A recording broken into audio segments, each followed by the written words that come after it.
बोलो सतगुरुदेव की जय हो। अब आपको महेंद्र की ऑडियो सुनाते हैं, महेंद्र भगोड़े की। परमपिता परमेश्वर सतगुरु रामपाल जी महाराज जी के कलयुगी छोटे भाई महेंद्र की, जो कि 7 साल से सारनामी होने के बाद 27 साल से भक्ति करते रहने के बावजूद जो पुलिस के आगे भगोड़ा बन के घूम रहा है, भगत और भक्ति के नाम पे कलंक, उसकी ऑडियो सुनाते हैं आपको, जिसमें उसने रिकॉर्ड ही तोड़ रखे हैं। इस ऑडियो को सुनने के बाद पुण्यात्मा अगर कोई इंसान होगा तो उसको कुछ बाकी नहीं है उसके लिए, वो तुरंत इन लोगों से अपनी कन्नी काट लेगा, तुरंत सेकंडों में। कि जिस सतलोक आश्रम मैनेजमेंट हरियाणा का मुख्य व्यक्ति, मुख्य प्रधान, जिसके मेरे पूज्य गुरुदेव जी के प्रति ये विचार हैं, ये स्टेटमेंट हैं, अर्थात मेरे गुरुदेव को वो कितना समझता है, कितनी इज्जत करता है, कितना उनको तवज्जो देता है, आप सेकंडों में तुरंत अपना कनेक्शन काट लोगे उससे, और फिर भी आपकी आंखें नहीं खुलती हैं, तो सोचिए आपने काल भगवान की कितनी भांग पी रखी है। आपको कुछ नहीं पता सही गलत का, बिल्कुल मूर्ख की श्रेणी में हो आप। तो ऐसा कोई मैटर हो गया था, तो महेंद्र जी को मालूम पड़ा कि इस पवन ने हिसार जेल में गुरुजी के पास में अपनी प्रार्थना भिजवाई है।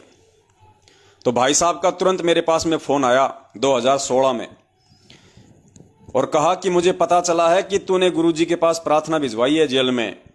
गुरुजी से प्रार्थना होने के बाद भी मेरी मंजूरी जरूरी है।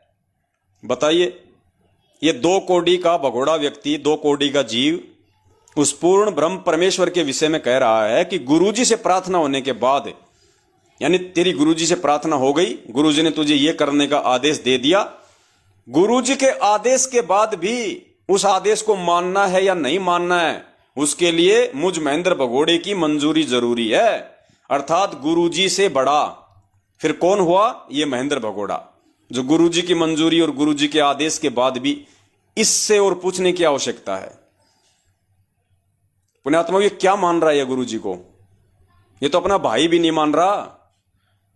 एक सभ्य व्यक्ति तो अपने भाई की बात का भी सम्मान करता है, जबकि ये तो धरती पे परमात्मा प्रकट है, उनके विषय में कह रहा है कि गुरुजी से प्रार्थना होने के बाद भी मेरी मंजूरी जरूरी है। और पुण्यात्मा, ये बात अगर ये पवनदास बोल दे तो शायद संगत मुझे मेरे घर से निकाल निकाल के मारे। यही संगत, ये मूर्ख नहीं है, ये जानबूझ के मूर्ख बनी बैठी है संगत, जानबूझ के अकाल मौत मरने के लिए जानबूझ के मूर्ख बनी बैठी है संगत, मूर्ख नहीं है। यही शब्द अगर मैं पवनदास बोल दूं कि गुरुजी से प्रार्थना होने के बाद मुझ पवनदास की मंजूरी जरूरी है, तो ये संगत शायद अब तक तो मेरा ही ये सिर कलम कर देती। और वो महेंद्र भगोड़ा इनका बाप सरेआम बोल रहा है। अभी ऑडियो सुनिए उसकी, और किसी के बोलने की हिम्मत तक नहीं हो रही। इतने बड़े हिंजड़े, इतने बड़े कायर लोग इस संगत में बैठे हैं, जिनके सवाल तक करने की हिम्मत नहीं उनसे। और इतना सब कुछ देखने के बाद भी, इतना सब कुछ क्लियर होने के बाद भी, उन्हीं के मुख से जो प्रमाण देखने के बाद भी, सुनने के बाद भी, उनके पीछे लगे हुए मूर्खों की बोलने तक की हिम्मत नहीं है। तो सोचिए आने वाले विनाशकारी समय में भगवान कैसे रक्षा करेगा इनकी, कैसे सुरक्षा करेगा इनकी। सुनिए इस महेंद्र भगोड़े की ऑडियो। सही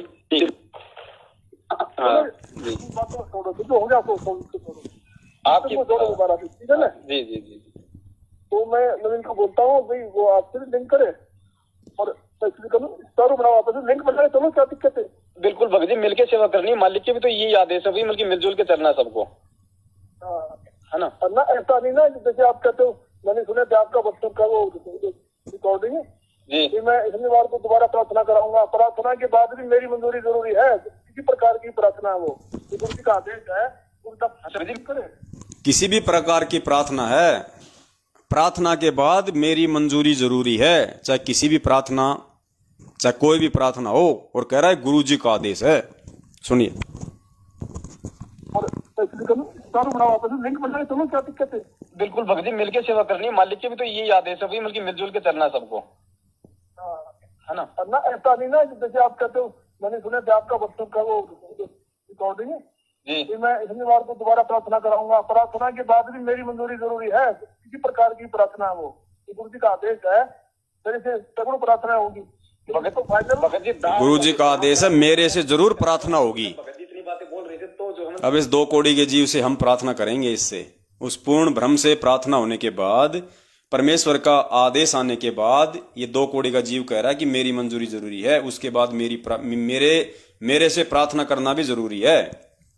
पुण्यात्माओं,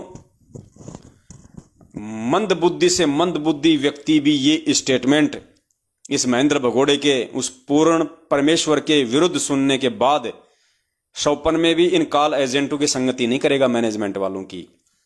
और गुरुजी का जो सत्संग सुनाने का जो मकसद था कि 40 साल से भक्ति करने वाला, 4 साल से भक्ति करने वाला, वो यही मकसद था। गुरुजी को पता था कि ये मेरे परिवार वाले, ये मेरे वंश वाले, ये सबसे बड़े काल एजेंट हैं, सबसे बड़े मंद बुद्धि हैं ये, और आगे चल के यही संगत का बेड़ा गर्क करेंगे। इसीलिए परमात्मा संगत को सत्संगों में सार्वजनिक तौर पर आगाह कर रहे थे, इस तरह की एक कहानियां सुना सुना के, ये कथाएं सुना सुना के, क्योंकि तत्वदर्शी संत के सत्संगों का एक विशेष निष्कर्ष निकलता है, जो गुरुदेव ने हमें कई बार सत्संगों में बताया। परमात्मा ने आदरणीय गरीबदास जी महाराज जी का उदाहरण देते हुए कहा कि तत्वदर्शी संत के सत्संगों का एक विशेष रहस्य होता है। और फिर मालिक ने कहा कि वो कथा क्या सुना रहे हैं और उस कथा के माध्यम से समझा कोई और बात रहे हैं। कथा क्या सुना रहे हैं और कथा के माध्यम से समझा कोई और बात रहे हैं। तो पुण्यात्मा, गुरुदेव ने ये 40 साल और 4 वर्ष वाली जो कथा सुनाई थी, ये कथा हमने तो सुन ली, लेकिन परमात्मा इस कथा के माध्यम से क्या समझाना चाहते थे, वो यही था जो परमात्मा ने दास को निमित्त बनाया। और दास ने ये ऑडियो आपको सुनाई महेंद्र की, और महेंद्र के राइट हैंड उस नवीन सोनीपत वाले की सुनाई। अब ये 2 मुखिया इस मैनेजमेंट के, इन दोनों के विचार आप जी के समक्ष हैं। निर्णय तो आपने स्वयं ही करना पड़ेगा। परमात्मा ने इतना स्पष्ट करवा दिया है पुण्यात्माओं, इतना तो टीचर भी नहीं नकल करवाता होगा परीक्षा के समय, जितना इस परमेश्वर ने संगत पे मेहर की हुई है।